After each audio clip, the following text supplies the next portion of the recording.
Siyempre natin itong si Paolo Gumabaw na isang mahusay ding aktor at isang model.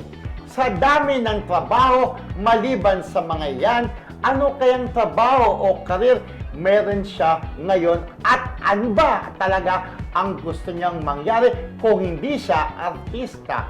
Roll, BTR. Hindi ako artista, PBA player ako yun.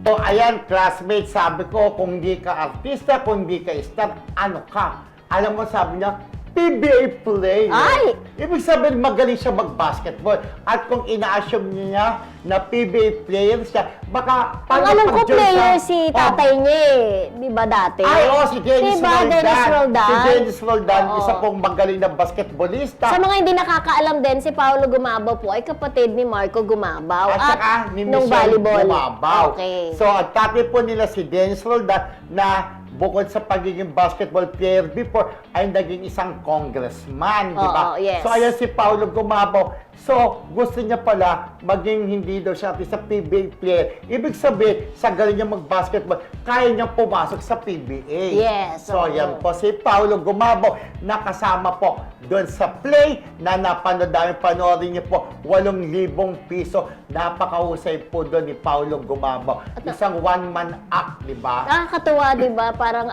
we get to see the other side of the celebrities na kung hindi natin sila nakikita bilang mga sikat na artista, ano kaya yung mga profesyon nila, di ba? Kung hindi sila mga artista. Nakakatuwa yung segment So, na yan, ha? correct. Di ba? At Tsaka- marami nagchat-chat sa atin na nagugustuhan nila yung ating bagong segment. Interesado raw silang malaman sa mga upcoming interviews natin sa mga celebrities kung hindi sila artista, ano kaya sila? Yeah, so, Very interesting. Meron pa po kang mga ibang segments sa darating, like yung pong segments na Oh, next week! para Oo. sa inyo.